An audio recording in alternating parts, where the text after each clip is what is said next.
Transport മാനേജ്മെൻറ്റിൻ്റെ module 4 റിവിഷനിലേക്കാണ് നമ്മൾ കടക്കുന്നത്. Module 4ലെ പ്രധാന ഹെഡിങ്ങുകളൊന്ന് നോക്കാം. Design considerations involved in road construction, classifications of road intersections and traffic control, method of collecting traffic data or types of traffic studies, vehicle insurance coverage, accident damage inspection and reporting. ഈ 5 പോയിന്റുകളാണ് module 4ലുള്ളത്. Classification of roads, പ്രധാനമായിട്ടും non urban roads, urban roads എന്നാണ് തിരിച്ചിരിക്കുന്നത് റോഡുകളെ.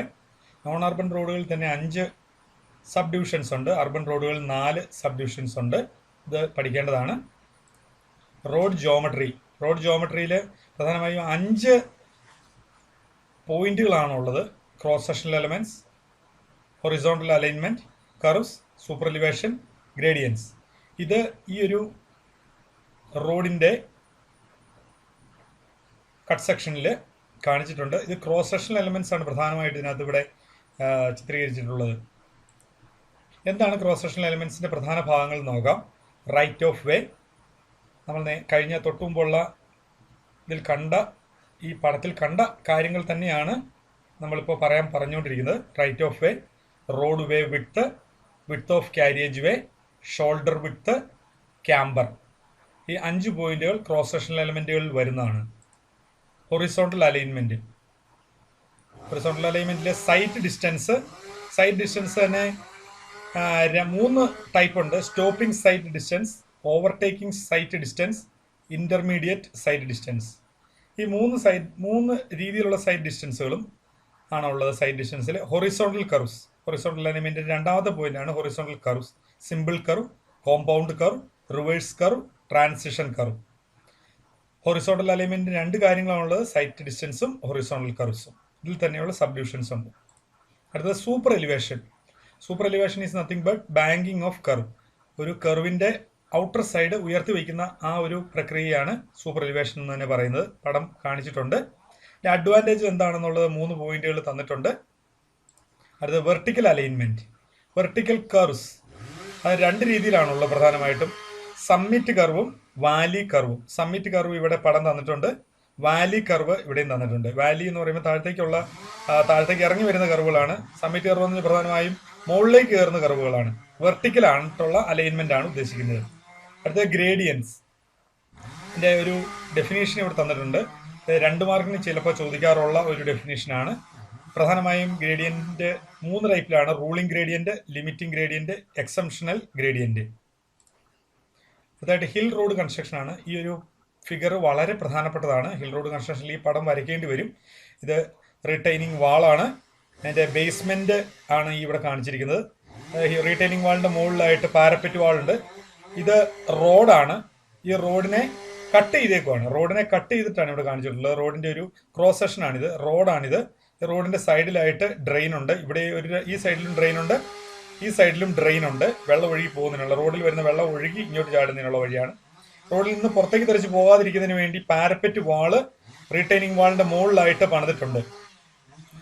ഇതായിരുന്നു ഈ വാലിയുടെ, ഈ ഹില്ലിന്റെ normal ആയിട്ടുള്ള ഇൻക്ലിനേഷൻ അല്ലെങ്കിൽ സ്ലോപ്പ്. അതിനെ ഇങ്ങനെ കട്ട് ചെയ്തിട്ടാണ് ഇവിടെ റോഡ് നിർമ്മിച്ചിരിക്കുന്നത്. ഇവിടെ ആയിട്ടൊരു ക്യാച്ച് വാട്ടർ ഡ്രെയിൻ ഉണ്ട്. ഈ ഭാഗത്തായിട്ട് മുകളിൽ നിന്ന് ഒഴുകി വരുന്ന വെള്ളം നേരെ റോഡിലേക്ക് വരാതെ വെള്ളത്തിനെ ഒരു ചാനൽ ചെയ്ത് മണ്ണിലേക്ക് തന്നെ താഴുന്നതിനുള്ള സംവിധാനം. ഇതൊരു ചാനലാണ്, മുമ്പോട്ടും പുറകോട്ടും അത് റൺ ചെയ്യുന്നുണ്ട്. കട്ട് സ്ലോപ്പാണിത്. ഈ റോഡ് നിർമ്മിക്കുന്നതിന് വേണ്ടി കട്ട് ചെയ്ത ഭാഗം. ഇതാണ് ഒരു പ്രധാനമായിട്ടുള്ള ഹിൽ റോഡ് കൺസ്ട്രക്ഷൻ്റെ ഭാഗങ്ങൾ. ഇതിൻ്റെ പോയിന്റുകൾ ഓരോന്നായിട്ട് കാണിച്ച് നമ്മൾ ഇതിൻ്റെ ഡിസ്ക്രിപ്ഷൻസ് നൽകുക. Traffic studies. എന്താണ് ട്രാഫിക് സ്റ്റഡികൾ കൊണ്ട് ഉദ്ദേശിക്കുന്നത്, എന്തിനു വേണ്ടി ട്രാഫിക് സ്റ്റഡി നടത്തുന്നു എന്നുള്ളതാണ് പ്രധാനമായിട്ടും ഈ 6 പോയിന്റുകളിലൂടെ വിശദീകരിച്ചിരിക്കുന്നത്. ഏതൊക്കെ ടൈപ്പാണ് ട്രാഫിക് സ്റ്റഡികളുള്ളത്? Traffic volume study, manual count, speed study, origin and destination study, parking study, accident study. അപ്പോൾ ഈ 6 സ്റ്റഡികളാണ് പ്രധാനമായിട്ടുള്ളത്. ഇതിൽ നമുക്ക് വളരെ ഡീറ്റെയിൽ ആയിട്ട് പഠിക്കേണ്ട ചില സ്റ്റഡികളുണ്ട്, അതിനെക്കുറിച്ച് നോക്കാം. ട്രാഫിക് വോളിയം സ്റ്റഡി, ഇതിന്റെ പർപ്പസ് എന്താണെന്നുള്ളത് കൊടുത്തിട്ടുണ്ട്. Establish relative importance of any road. planning, designing, regulating traffic, structural design of roads, planning and designing new streets, establish priorities and schedule for traffic improvements, design of intersections and other control devices. ഇതാണ് traffic volume study ചെയ്തതുകൊണ്ട് ഉദ്ദേശിക്കുന്നത്. എങ്ങനെ നടത്തുന്നു എന്നുള്ളതിനെക്കുറിച്ചുള്ള detailing നമ്മൾ മനസ്സിലാക്കണം. Manual counts ഇതിനു വേണ്ടിയിട്ട് അത് ഉപയോഗിക്കുന്നു. മാനുവൽ കൗണ്ട് ഉപയോഗിക്കുന്നത് കൊണ്ട് കിട്ടുന്ന ഡാറ്റകൾ എന്തൊക്കെയാണ്? Vehicle classification, turning movements, direction of travel, pedestrian movements, vehicle occupancy, ഇതെല്ലാം ഇതിന്റെ ഈ മാനുവൽ കൗണ്ട് ചെയ്യുന്നതുകൊണ്ടുള്ള ഗുണങ്ങൾ. സ്പീഡ് സ്റ്റഡി, വെഹിക്കിൾ സ്പീഡ് തന്നെയാണ് ഉദ്ദേശിക്കുന്നത്. അതിന്റെ രണ്ട് രീതിയിലാണ് സ്പീഡ് സ്റ്റഡി നടത്തുന്നത്. ഒന്ന് സ്പോട്ട് സ്പീഡ് സ്റ്റഡി, രണ്ട് സ്പീഡ് ആൻഡ് ഡിലേ സ്റ്റഡി. ഈ രണ്ടും അതിൻ്റെതായിട്ടുള്ള ഉദ്ദേശങ്ങളുണ്ട്. ഇത് രണ്ടും നടത്തുന്നതിന്റെ ഉദ്ദേശങ്ങൾ, സ്പോട്ട് സ്പീഡ് സ്റ്റഡിയുടെ ഉദ്ദേശം ഈ 4 പോയിന്റുകളും, സ്പീഡ് ആൻഡ് ഡിലേ സ്റ്റഡി 2 പോയിന്റുകളായിട്ട് ഇവിടെ തന്നിട്ടുണ്ട്. അടുത്ത ഒറിജിൻ ആൻഡ് ഡെസ്റ്റിനേഷൻ സ്റ്റഡി അഥവാ OD സർവേ അല്ലെങ്കിൽ OD സ്റ്റഡി എന്നൊക്കെ പറയാറുണ്ട്. ഇതിന്റെ ഒരു പ്രധാനമായിട്ടും ഇത് നടത്തുന്നത് എന്തിനു വേണ്ടിയിട്ടാണ്? ഇത് travel pattern of vehicle along a road network കണ്ടുപിടിക്കുന്നതിന് വേണ്ടിയിട്ടാണ് ഈ OD സർവേ പ്രധാനമായിട്ട് നടത്തുന്നത്. അതിന്റെ ഉദ്ദേശം എന്താണ്, സ്പെസിഫിക് ആയിട്ടുള്ള ഉദ്ദേശങ്ങൾ എന്താണെന്നുള്ളത് ഇവിടെ ഓരോ പോയിന്റുകളായിട്ട് 8 പോയിന്റുകൾ തന്നിട്ടുണ്ട്. മിക്കവാറും ഇത് പരീക്ഷയ്ക്ക് ചോദിക്കുന്നതാണ് OD സർവേയെ കുറിച്ച്. അത് എങ്ങനെ നടത്തുന്നു എന്നുള്ളതും ചോദിക്കാറുണ്ട്. അത് എങ്ങനെയൊക്കെ നടത്താം എന്നുള്ളത് മെത്തേഡുകളാണ് നമ്മൾ പറയുന്നത്. Interviewing drivers, post card survey, home interview, observation of license number of cars, tag or stickers on vehicles. ഈ പ്രധാനമായിട്ടും 5 രീതിയിലാണ് OD സർവേ നടത്തുന്നത്. അടുത്തതായിട്ട് റോഡ് ഇന്റർസെക്ഷൻസ്.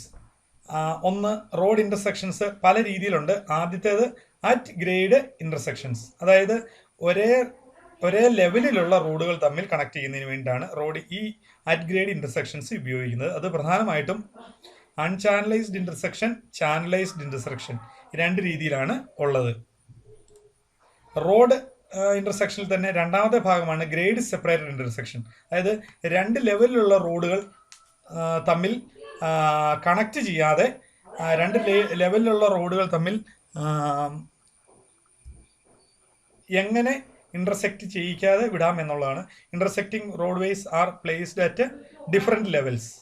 അത് ഒന്ന് grade separated, diamond interchange, cover leaf interchange. അത് പ്രധാനമായിട്ടുള്ള വലിയ വലിയ കവലകളിലൊക്കെ നമ്മൾ ഫ്ലൈ ഓവേഴ്സ് കാണുന്നുണ്ട്. അതിനെയാണ് ശരിക്കും പറഞ്ഞാൽ ഗ്രേഡ് സെപ്പറേറ്റഡ് ഇന്റർസെക്ഷൻ എന്നുള്ള രീതിയിൽ ഉദ്ദേശിക്കുന്നത്.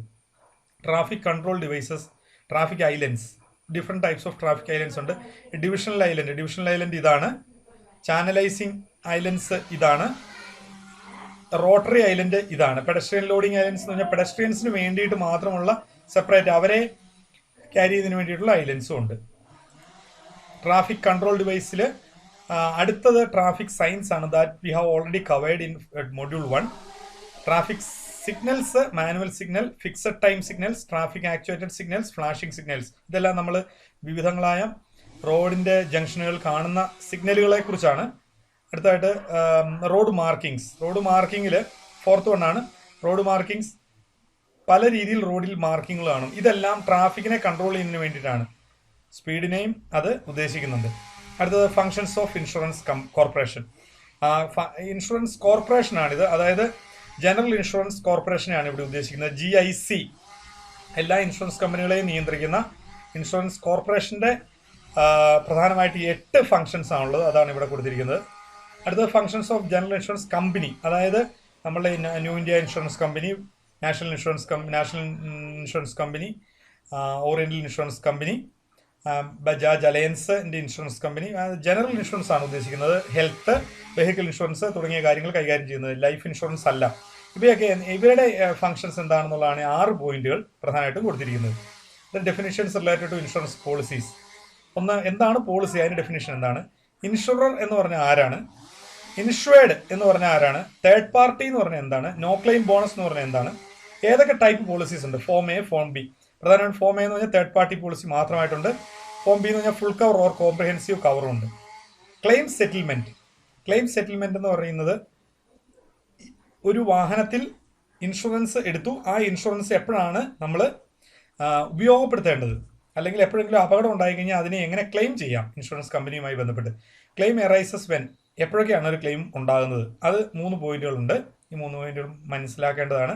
എങ്ങനെയാണ് ഒരു ക്ലെയിമിനെ സെറ്റിൽ ചെയ്യുന്നത്, അതായത് എങ്ങനെയാണ് ഒരു ആക്സിഡന്റ് ഉണ്ടായി കഴിഞ്ഞാൽ ആ ആക്സിഡന്റിന്റെ നഷ്ടങ്ങൾ ഇൻഷുറൻസ് കമ്പനിയിൽ നിന്ന് ഈടാക്കാവുന്നത്. അതാണ് ഈ procedures.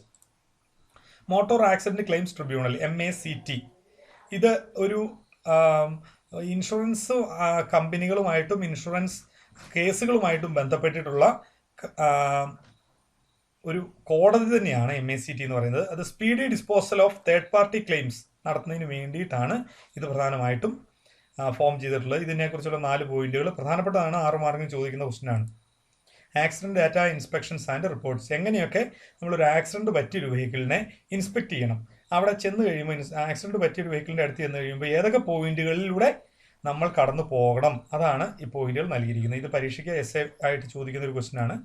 Factors affecting assessing accidents. ഏതൊക്കെ ഭാഗങ്ങൾ പ്രധാനമായിട്ട് ചെക്ക് ചെയ്യണം? Point of impact, detailing of damage due to accidents. ഈ 2 കാര്യങ്ങളാണ് ഉള്ളത്. അതിൽ പോയിന്റ് ഓഫ് ഇമ്പാക്റ്റിൽ ഏതൊക്കെ ഭാഗങ്ങൾ എന്തൊക്കെയാണ് കാര്യങ്ങൾ നമ്മൾ ചെക്ക് ചെയ്ത് അല്ലെങ്കിൽ നോട്ട് ചെയ്യേണ്ടതെന്നുള്ളത് നൽകിയിട്ടുണ്ട്. ഡീറ്റെയിൽസ് ഏതൊക്കെ രീതിയിൽ വേണം എന്നുള്ളതും പറഞ്ഞിട്ടുണ്ട്. Terms used to describe damage. ഒരു വണ്ടിക്ക് സംഭവിച്ച ഡാമേജിനെ വെറുതെ വളഞ്ഞു, തട്ടി, കുഴിഞ്ഞു എന്ന് പറഞ്ഞാൽ മാത്രം പോരാ, അതിന് ടെക്നിക്കൽ വേർഡ്സ് തന്നെയുണ്ട്. ആ വേർഡ്സ് തന്നെ നമ്മൾ യൂസ് ചെയ്യണം. അതിനുള്ള വേർഡ്സ് ആണ് ഇവിടെ പറഞ്ഞത്. അത് എന്തിനെയൊക്കെ സൂചിപ്പിക്കുന്നു എന്നുള്ളത് മനസ്സിലാക്കണം. Terms used to describe method of repair. അപകടം സംഭവിച്ച ആക്സിഡന്റ് സംഭവിച്ച ഒരു വാഹനത്തിനെ ഏത് രീതിയിൽ റിപ്പയർ നടത്തിയാൽ അത് പഴയ അവസ്ഥയിലേക്ക് എത്താം എന്നുള്ളതിനെ സൂചിപ്പിക്കുന്നതിനുള്ള വാക്കുകളാണവ. കൃത്യമായ ആ വാക്ക് ഉപയോഗിക്കുന്നത് വഴി എങ്ങനെ അത് റിപ്പയർ ചെയ്യാം, അഥവാ ഏത് കാര്യമാണ് ആ വാഹനത്തിന് ചെയ്യേണ്ടത് എന്നുള്ളത് കൃത്യമായ ഒരു ഐഡിയ കിട്ടും. Inspection of an accident vehicle. അത് ഇൻസ്പെക്ട് ചെയ്യുന്ന സമയത്ത് വാഹനത്തിൻ്റെ ഏതൊക്കെ ഭാഗങ്ങളെ നമ്മൾ ചെക്ക് ചെയ്യണം എന്നുള്ളതാണ് ലിസ്റ്റ് ചെയ്തിട്ടുള്ളത്. ടോട്ടൽ ലോസ് എന്ന് പറഞ്ഞാൽ എന്താണ്? ഒരു ഇൻസ്പെക്ഷൻ നടത്തി കഴിയുമ്പോൾ ടോട്ടൽ ലോസ് എന്ന് പറയാറുണ്ട് ചിലപ്പോൾ. അതെന്താണെന്നുള്ളത്, vehicle damaged an accident damaged vehicle is deemed to be total loss if the cost of repairs exceeds the pre-accident market value. Accident സംഭവിക്കുന്നതിന് മുമ്പ് ആ വാഹനത്തിന് എന്ത് വില ഉണ്ടായിരുന്നോ ആ വിലയേക്കാൾ കൂടുതലായ ഒരു വിലയാണ് നന്നാക്കാൻ വേണ്ടി വരുന്നതെങ്കിൽ ആ വണ്ടി നന്നാക്കിയിട്ട് കാര്യമില്ല. ആ വണ്ടി സ്ക്രാപ്പായിട്ട് അത് ഇൻഷുറൻസ് കമ്പനി തന്നെ ഏറ്റെടുക്കും, അതിനൊരു വിലയിടും. ആ വിലയാണ് ടോട്ടൽ ലോസ് വാല്യൂ എന്ന് പറയുന്നത്. ഇത്രയുമാണ് 4th മോഡ്യൂളിലുള്ളത്. 4 മോഡ്യൂളുകളും കൃത്യമായിട്ട് മനസ്സിലാക്കുക. ഓരോ മോഡ്യൂളിലും ഉള്ള ഭാഗങ്ങൾ ഏതാണെന്നുള്ളത് മനസ്സിലാക്കുക. വളരെ ഈസി ആയിട്ടുള്ള നമുക്ക് ചുറ്റുമുള്ള കാര്യങ്ങൾ തന്നെയാണ് ഓരോ മോഡ്യൂളിലും നമുക്ക് പഠിക്കാനുള്ളത്, മനസ്സിലാക്കാനുള്ളത്. ഓരോന്നിനെയും കൃത്യമായി മനസ്സിലാക്കുക. All the best. Thank you.